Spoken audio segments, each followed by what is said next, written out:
नमस्कार, आशूस cooking art या चॅनलवर आपले स्वागत आहे। तर मी घेऊन आलेली आहे एक खास रेसिपी। मी आज बनवणार आहे पौष्टिक असे लाडू जे आपण अगदी कोणत्याही ऋतूत खाऊ शकतो। त्यासाठी बघूया साहित्य। त्यासाठी 1 वाटी शेंगदाणे घेतलेले आहे, 1 वाटी तीळ, 1 वाटी बदाम, 1 वाटी खोबरे काप, मी ते 2 कप गूळ घेणार आहे, 1 वाटी साजूक तूप, 1 वाटी काजू। सर्वात प्रथम मी इथे शेंगदाणे, तीळ आणि खोबरे हे भाजून घेणार आहे। तर कढई गरम करायला ठेवूया। कढई गरम झालेली आहे, त्यात शेंगदाणे भाजायला टाकलेले आहेत। तर इथे शेंगदाण्यांमध्ये प्रोटीन्सचे प्रमाण जास्त असते, ते सकाळी खाल्ल्याने आपल्याला दिवसभर काम करण्याची ऊर्जा मिळते। तसेच शेंगदाणे आणि गूळ सोबत अंशापोटी खाल्ल्याने आपल्याला शरीरातील हिमोग्लोबिनचे प्रमाण सुद्धा वाढते। तर आपण शेंगदाणे आधी साल सुटेपर्यंत भाजले आहेत, आता ते काढून घेतलेले आहेत। आता तीळ हे मंद आचेवर 2 मिनिटे परतूया। तीळमध्ये कॅल्शियम भरपूर प्रमाणात असल्याने तिचे रोज सेवन केल्याने केस, त्वचा यात सुधारणा होते। केसांपासून ते हृदयापर्यंत याचा फायदा होतो। तर आपली तीळ ही भाजून झालेली आहे, काढून घेऊया। आता खोबरे घालूया। आता खोबरे हे लालसर होईपर्यंत भाजूया। सुके खोबरे हे पाचन समस्या टाळण्यास मदत करते। तसेच पदार्थाची चव वाढवण्यासाठी देखील खोबरे उपयुक्त असून त्यामुळे पदार्थात एक वेगळीच चव येते। रोजच्या भाज्यांमध्ये आपण बऱ्याच प्रमाणात वापर करतो खोबऱ्याचा, तसेच ग्रेव्हीसाठी सुद्धा खोबऱ्याचा वापर करतो आपण। तर आपलं खोबरं हे होत आलेलं आहे, थोडं लालसर होईपर्यंतच भाजू द्यायचं त्याला। तर हे आपण सर्व भाजून घेतलेलं आहे। आता त्यात आपण काजू घालणार आहे,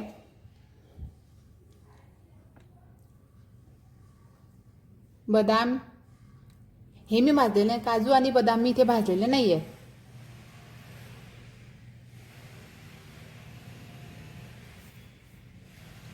त्यात मी 2 कप गूळ घालणार आहे। आपण आपल्या आवडीनुसार कमी जास्त गूळ घालू शकतो। तुम्हाला गोड आवडत असेल तर अजून त्यात गूळ आपण ऍड करू शकतो।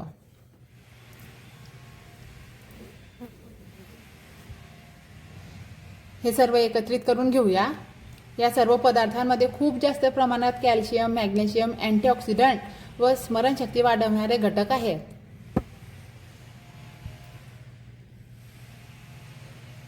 तर हे मिक्सरमधनं बारीक करताना त्यात मी 2 चमचे साजूक तूप घालणार आहे।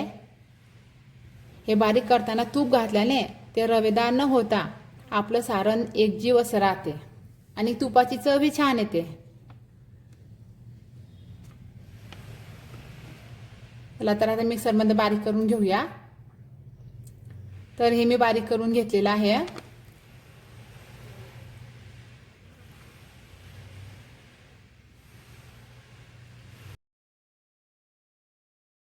बघू शकतो आपण हे मी सर्व मिश्रण बारीक करून घेतलेलं आहे। मी इथे पूर्णपणे बारीक केलेलं आहे, आपल्याला वाटलं तर आपण जाडसर सुद्धा ठेवू शकतो। आता हे सर्व एकत्रित करूया,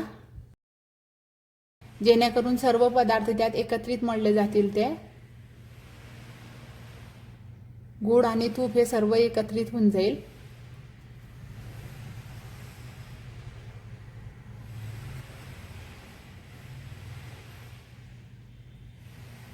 तर या मिश्रणाचे आता आपण लाडू वळायला घेऊया। सारण जास्त जर रवेदार असेल तर तुम्ही त्यात तूप ऍड करू शकता। या सारणामध्ये मला तूप घालायची आवश्यकता नाही, कारण आपले हे छान लाडू वळले जात आहे। या लाडूंनी आपली रोगप्रतिकार शक्ती वाढण्यास मदत होते। तर हे रोज सकाळी अंशापोटी खाल्ल्याने आपल्याला दिवसभर थकवा जाणवत नाही। बघू शकतो आपण लाडू हे छान होत आहेत। लाडू हे आपल्यानुसार आपण लहान मोठे वळू शकतो। लाडूची चव व स्वाद हा त्यातल्या पदार्थामुळे इतकी छान असते, त्यामुळे त्याच्यात इलायची, वेलदोडे घालायची आवश्यकता नसते। तुम्हाला आवडत असल्यास तुम्ही त्यात घालू शकता।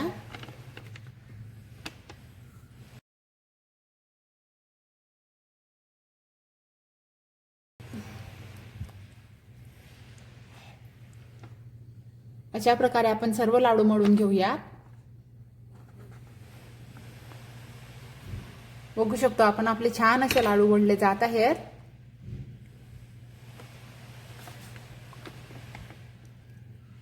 आपण 1 वाटी तूप घेतलं तर त्यातले एवढं उरलेलं आहे। आपल्याला 3 भाग तूप लागलेले आहेत। हिवाळ्यात हे पूर्ण लागते। तर आपले हे पौष्टिक लाडू बनवून तयार झालेले आहेत। मी मधून तुम्हाला टेक्स्चर दाखवते।